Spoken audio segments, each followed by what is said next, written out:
The United States Constitution guarantees to the citizens of this country equal protection of the law, and government should not be in the business of discriminating against one class or group of people. We've seen throughout our history,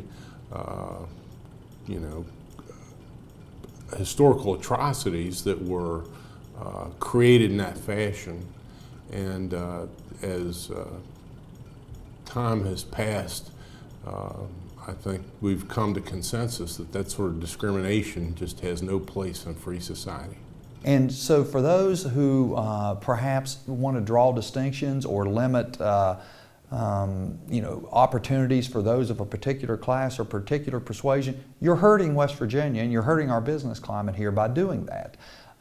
When talent and ability have an opportunity to be the evaluation mechanism, that's when we do the best. That's when we move forward as a state and as a people and as a nation. You know, for us, West Virginia, to have a barrier up that says that people that are not going to be treated equally based on their sexual orientation, I think sets up barriers for folks to want to come and work here. Certainly young, talented people that historically in our state and in most other states absolutely don't hold those type of prejudices,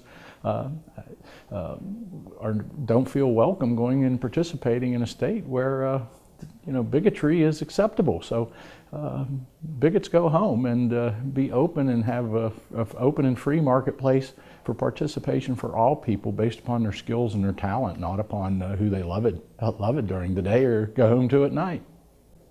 Many of the gay men and lesbian women that I know are business owners, they're professionals, they're very well educated, and they are productive members of our society who give back to our communities. And if we do anything that would cause them to feel unwelcome in West Virginia, we are not just doing those individuals a tremendous disservice, but we're doing a disservice to ourselves, to our own communities, and to our entire state, because we're telling the world that no, we don't want to be diverse, we don't want to be inclusive, and we don't want anyone to come here and live free. My number one priority for West Virginia is that our citizens have a community in which they feel like they can thrive. And our goal is to have the most educated, motivated citizens that we can find here in the state of West Virginia. And in order to do that, we need to make sure that we include everyone regardless of age, race, gender, sexual orientation, or gender identity. I think we really need to try to reach out to the broadest group that we can to bring as many people here into the state as possible. I don't believe in discriminating against anyone regardless of race, gender, age, sexual orientation.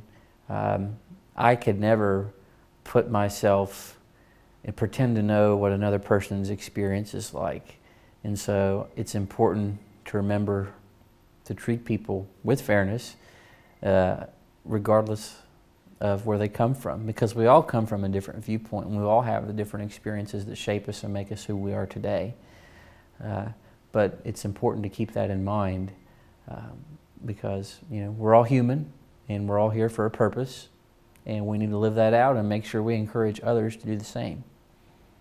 Well, first of all, I feel that non-discrimination in West Virginia is the only thing to do. With the state that has been the only state in the United States since I believe the 1950s to see an overall decline in population, we can't afford to be driving anyone away from the state for any belief or anything. Furthermore, coming from a business background, we've found that the LGBT community has more discretionary income to spend at businesses. So for a small business owner, they would be probably the most inviting of someone of that community, because again, they would probably have the most discretionary income to spend in those different venues. From a moral perspective, I am a born-again Christian, and I feel that you should love everyone. And when love is in the air, it just makes sense not to discriminate against anyone. That's my personal beliefs. Well, I think it's important because we want to treat everyone in our state fairly. It's something that's quite honestly long overdue. It's unconscionable to think that someone could be fired from their job or kicked out of their housing because of their sexual orientation. Based on personal beliefs, I think that the best rule should be treat everybody with the kindness that you would want to be treated with. And regardless of your background, what your experiences have been, everyone should be treated individually, I feel, based on their merits, and